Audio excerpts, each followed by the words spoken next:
반갑습니다. 좋은 아침입니다. 찬송가 180장 찬송 드리겠습니다.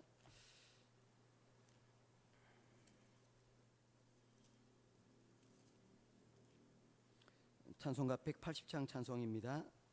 하나님의 나팔 소리 천지 진동할 때에 예수 영광 중에 구름 타시고 천사들을 세계 만국 모든 곳에 보내어 구원받은 성도들을 모으리.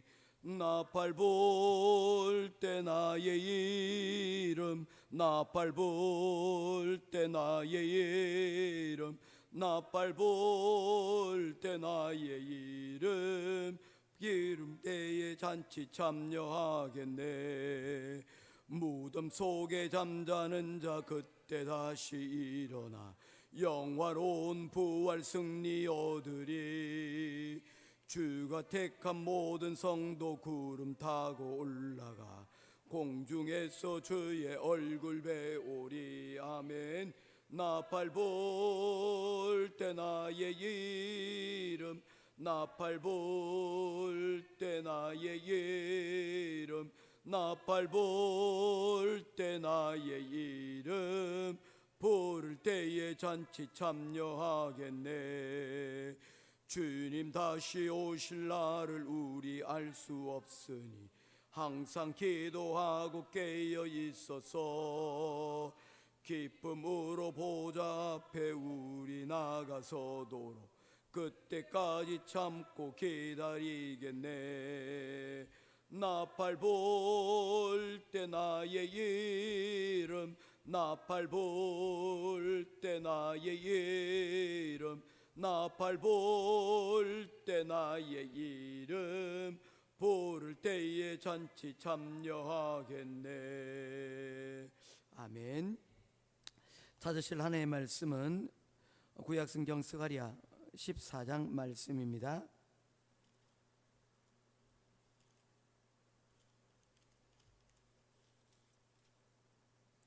스가랴서 14장 1절부터 마지막 14절까지 21절까지 말씀 보도록 하겠습니다.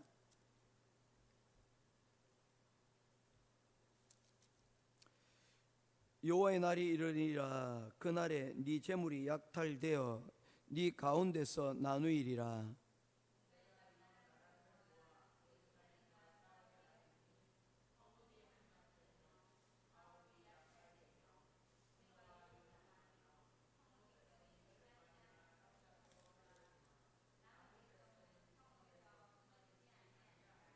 그때 여호와께서 나가사 그 이방 나라들을 치시되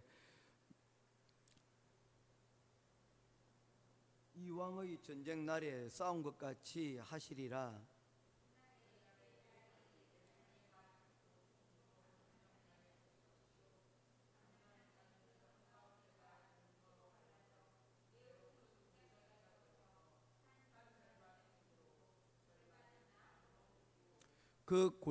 그 산골짜기는 아셀까지 이를지라. 너희가 그 산골짜기로 도망하되 유다 왕 우시야 때에 지진을 피하여 도망하던 것 같이 하리라.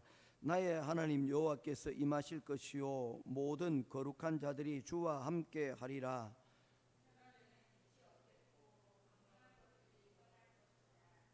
여호와께서 아시는 한 날이 있으리니 낮도 아니요 밤도 아니라 어두워 갈 때에 빛이 있으리로다.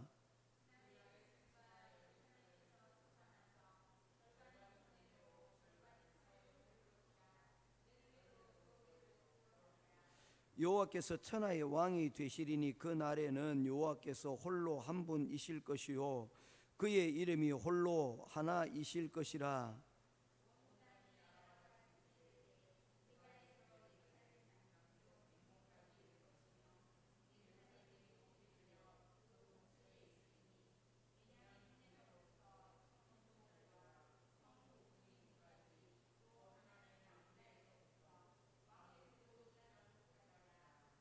사람이 그 가운데 살며 다시는 저주가 있지 아니하리니 예루살렘이 평안히 서리로다.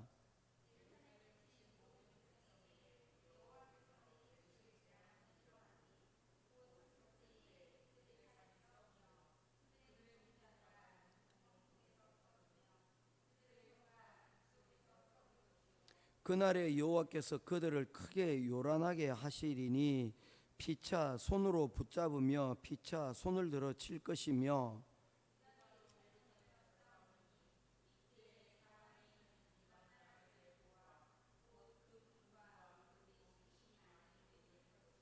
또 말과 노새와 낙타와 나귀와 그 진해에 있는 모든 가축에게 미칠 재앙도 그 재앙과 같으리라.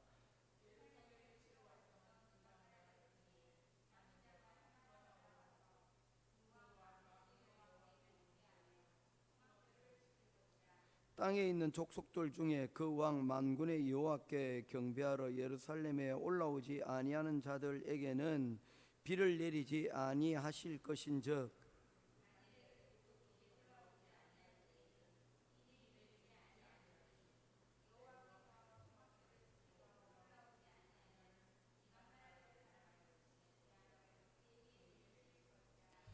'애굽 사람이나 이방 나라 사람이나 초막절을 지키러 올라오지 아니하는 자가 받을 벌이 그러하니라.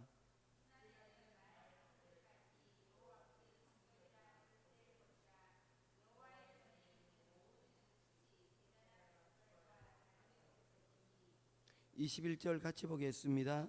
예루살렘과 유다의 모든 솥이 만군의 여호와의 성물이 될 것인즉 제사 드리는 자가 와서 이 솥을 가져다가 그것으로 고기를 삶으리라.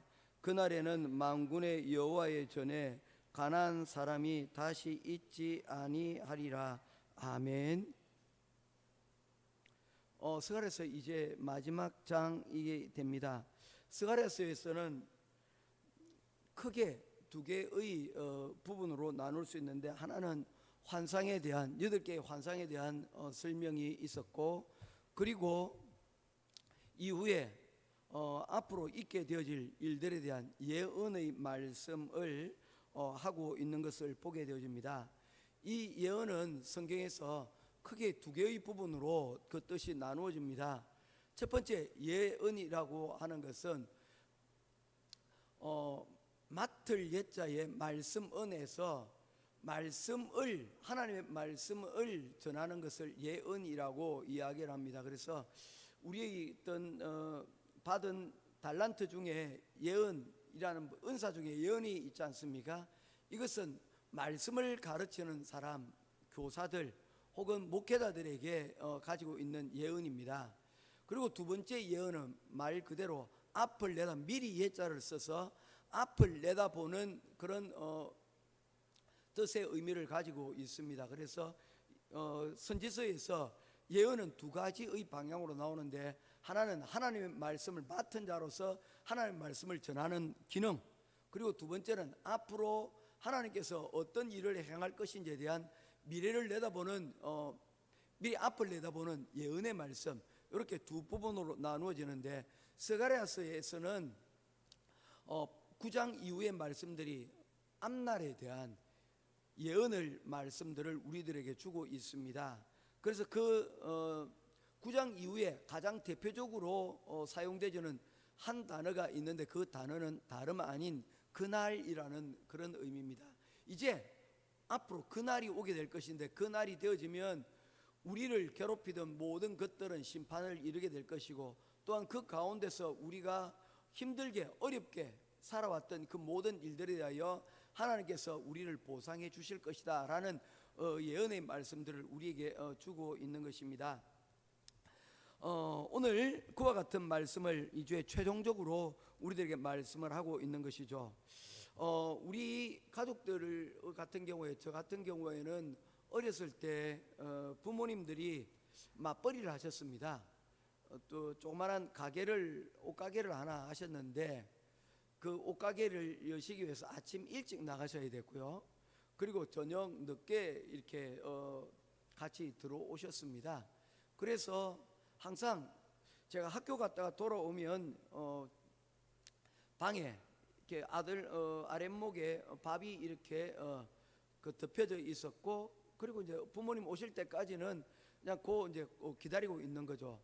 보통 이제 아버님이 좀 늦게 오시고 어머니가 조금 그래도 저녁 시간쯤 되면 미리 조금 오셔가지고 저녁 식사를 차리고 주메로만 아버님 오시고 그렇게 해서 식사를 했던 기억들이 있습니다. 누군가를 기다리는 그런 마음들이 여러분 있는 겁니다. 오늘 스가랴서에도 보게 되어지면 기다리는 모습이 등장을 하고 있습니다. 구약에 예언되어진 수많은 예언들 그리고 약속들 가운데 하나가 뭐냐면 메시아가 이 땅에 오신다는 것입니다. 당시 이스라엘은 이 모양 저 모양으로 많은 고난을 당하고 있었습니다. 어려운 가운데 있었죠. 나라가 망해버렸고 그 망한 나라 가운데서 다시 포로로 다시 돌아왔으나 나라의 기틀을 다시 세우기에는 너무나도 어려운 상태입니다. 여전히 페르시아의 눈치를 보고 있었고 그 이후에는 또 그리스의 눈치를 보고 그 다음에는 로마의 눈치를 보게 되어지는 그야말로 풍전등화와 같은 그런 상태에 놓여져 있었던 것입니다. 그 시기가 무려 500년 동안이나 계속 지속적으로 되어지니까 그들 가운데 지칠 대로 지쳐버린 모습들입니다. 포로로에서 잡혔다가 다시 돌아왔고 그곳에서 또 성전도 지어지고 예배는 드리긴 하지만 아직도 그들이 회복해야 될 일들은 너무나도 여러분 멀리 있는 그런 상황이었다는 것입니다. 그래서 그들은 오늘이나 내일이나 언제쯤 메시아가 오셔서 우리의 이러한 한을 풀어주실까라는 그런 마음을 가지고 있었다는 것입니다. 우리가 일제 때에 우리의 저항 시인들 가운데서 이상화라는 시인이 있지 않습니까? 빼앗긴 들에도 봄은 오는가. 이 빼앗긴 들은 우리나라가 일제에 의해서 나라가 빼앗겨서 이 봄이라는 것은 다시 광복의 날을 기다리고 있는 바로 그와 같은 마음에서 기록되어졌는데 이 스가랴 역시도 그 날을 다시 오실 그 메시아를 기다리고 있다는 것입니다. 자, 그러면 첫 번째 하나님의 날, 그날은 언제 오시는가라는 것입니다. 스가랴서 14장에서는 여호와께서 아시는 한 날이 있다라고 말씀을 하고 있습니다. 이 말은 우리들이 그 날에 대해서 굳이 알 필요가 없다는 것이죠. 왜냐하면 성경에서는 계속해서 주님이 다시 오시는 그 날에 도적같이 올 것이라는 그 말씀을 하고 있다는 것입니다. 90년대 여러분 대한민국과 그리고 교회를 혼란 속에 빠졌던 시한부 종말론이 있었습니다. 그리고 미국 사회에서도 그런 일들이 있었고 각 나라들마다 파루시아 하나님이 메시아가 다시 오시는 그 날을 나름대로 계산하고 그리고 준비하려고 했던 그런 많은 사람들이 있었습니다. 그런 열풍들이 있었습니다. 그런데 성경은 거기에 대해서 뭐라고 말씀합니까? 그 모든 것들은 다 엉터리라는 것입니다. 분명한 것은 그들이 말한 날에는 결단코 오지 않을 것입니다. 왜냐하면 하나님께서 뭐라고 말씀하셨습니까? 예수님께서 부활하여 성천하실 때에 언제 다시 오십니까? 라고 말할 때 그날과 그 시는 아무도 모른다고 했습니다. 천사도 모르고 오직 누구만 아신다? 아버지만 아신다라고 이야기를 하기 때문입니다. 그런데 사람이 맞춘다 그러면 하나님은 그날을 분명히 피하실 것이 틀림없다는 것입니다. 다시 말해서 날짜를 말하는 것은 모두가 다 엉터리라는 것입니다. 주님은 우리가 날짜를 맞추는 계산하는 수학자나 혹은 정보원이 되기를 원하지 않으십니다. 하나님께서 우리에게 원하시는 것은 그 날을 기다리는 깨어있는 청지기가 되기를 원하고 계신다는 것입니다. 모쪼록 깨어있어 근신하며 주님 다시 오실 날을 우리가 기도하며 준비하며 그 가운데로 주님 나아갈 수 있는 저와 여러분 될 수 있기를 주님의 이름으로 축원드립니다. 이것이 다시 오실 예수 그리스도를 맞이하는 진정한 준비가 되기 때문입니다. 두 번째로 예수님께서는 어떻게 오시는가에 대해서 말씀을 하고 있습니다. 주님은 홀로 오시지 않는다라고 우리들에게 약속을 하셨습니다. 거룩한 성도들과 함께 오신다라고 말씀을 하고 있죠. 히브리어로 거룩하다라는 말은 카도시라는 의미를 사용을 하고 있습니다. 구별된 자를 의미하는 것이죠. 주님이 구름 타고 다시 오실 때에는 천국에 간 믿음의 선배들과 같이 함께 이 땅에 오신다고 성경은 말씀을 하고 있는 것입니다. 수많은 믿음의 우리의 선배들이 있었고 그리고 앞서 가신 믿음의 길을 걸어가신 우리 믿음의 선구자들이 있습니다. 그들을 다시 만나는 재회의 축제가 그날에 열리게 되는 것입니다. 우리가 이 땅에서 믿음 가운데 살아왔던 그 모든 그 바램과 그리고 또한 우리의 그러한 바램이 바로 그 예수님께서 다시 오시는 날에 그와 같이 만나게 될 것을 우리들에게 말씀을 하고 있는 것이죠. 스가랴서 14장 말씀에서는 이 말씀에 대해서 다음과 같이 말씀을 하고 있습니다. 4절 말씀입니다. 그날에 그의 발이 예루살렘 앞 곧 동쪽 갈람산에 서실 것이요 갈람산은 그 가운데서 동서로 갈라져 매우 큰 골짜기가 되어서 산 절반은 북쪽으로 절반은 남쪽으로 옮기고 5절 그 산 골짜기는 아셀까지 이를지라 너희가 그 산 골짜기로 도망하며 유다 우시아 때의 지진을 피하여 도망하던 것 같이 하리라. 하나님께서 오시는 그날에 모두가 다 볼 수 있는 산에 우뚝 서시고 그 가운데 많은 사람들이 여러분 그 영광을 보게 될 것인데 가장 큰 것 중에 하나가 뭐냐면 그날에 흰놈의 골짜기가 메워지게 될 것이라는 것입니다. 여러분 흰놈의 골짜기가 무엇입니까? 우리가 일반적으로 아골 골짜기라고 불리는 것입니다. 아골 골짜기는 여호수아서에서 여리고성이 함나게 되었을 때에 이것은 헤렘 내가 한 일이기에 이 모든 것 어느 것 하나 손대지 말 것을 하나님께서 명령하셨습니다. 그런데 그 명령을 듣지 않은 한 사람이 있습니다. 바로 아간이라는 사람입니다. 아간은 그 명령을 따르지 않고 이 아간은 그곳에서 하나님께 온전히 카도시 거룩하게 구별되어진 것들 가운데서 일부를 자기 것으로 취했습니다. 이 말은 하나님이 아닌 자기 몫을 챙겨야 되겠다는 것이죠. 구원을 하나님께서 하신 그 승리를 하나님께서 하신 그 구원을 자기가 마치 한 것인 양 여러분 속이는 것이 된 것이죠. 그래서 그는 죽임을 당하게 되는데 그가 죽임을 당하여 던져진 골짜기가 아간의 골짜기 바로 아골 골짜기가 되어집니다. 아간이란 말이 여러분 아골로 변화해야 됐는데 아골은 해골이 됩니다. 그래서 해골의 골짜기, 죽음의 골짜기, 저주받은 골짜기가 되어진다는 것이죠. 그 말을 또 다른 의미로 흰놈의 골짜기라고 얘기하는데 이 죽음과 죄의 상징이었던 이 골짜기가 메워진다는 것은 무엇을 의미하는 것입니까? 이제 죄로 말미암아 깊게 파였던 그 골짜기가 하나님의 은혜로 말미암아 주님 다시 오시는 그날에 어떻게 된다는 것인가? 메워지고 그 죄가 덮여지게 될 것을 우리들에게 말씀하고 있는 것입니다. 재림은 어떤 이들에게 놀라운 무서운 심판의 이야기를 우리에게 들려주지만 그 재림은 무서운 심판을 넘어서서 이제 다시 만날 우리 주님의 오시는 바로 만나는 그 감격의 순간이 될 것이라는 것입니다. 어떻게 그 가운데 여러분 우리가 들어가게 되십니까? 다른 것 없습니다. 오로지 무엇 하나만으로 우리가 주님 앞에 거룩한 의의 옷을 입고 가는 날입니다. 그 의는 우리의 힘으로 되어지는 것이 아니요 그 의의 옷은 바로 예수 그리스도의 그 십자가와 그 보혈의 피를 우리가 믿고 그 가운데 나아가기만 하면 모두가 다 그 은혜를 입게 될 것을 말씀을 하고 있는 것입니다. 이제 마지막 세 번째의 본문은 주님께서 오시는 이유가 무엇인가라고 하는 것입니다.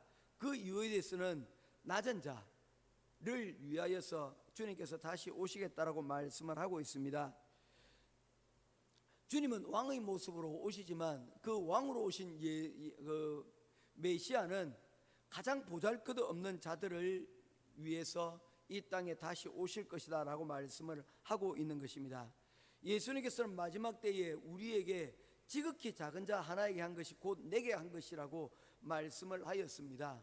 그래서 예수님께서는 이 작은 자를 말씀하실 때 소자라고 얘기했는데 이 소자라는 의미는 신구약을 통틀어서 이렇게 얘기합니다. 고아와 객과 과부를 대표하는 이들은 내가 그들에게 선한 것을 베푼다 하더라도 그 베풀어 준 것으로 인해서 내가 보상받지 못하는 사람들을 가리켜서 소자라고 얘기하는 거예요. 고아에게 우리가 친절을 베풀어 줬을 때 그 친절이 내게 다시 돌아올 것을 기대합니까? 기대하지 않습니까? 기대하지 않는 것이죠. 객도 마찬가지입니다. 나그네이기에 그에게 선을 베푼다 한들 그 선이 여러분 내게 피드백 되어지지 그것을 기대하지 않는다는 것이죠. 그런데 그렇게 하는 것이 뭐라는 겁니까?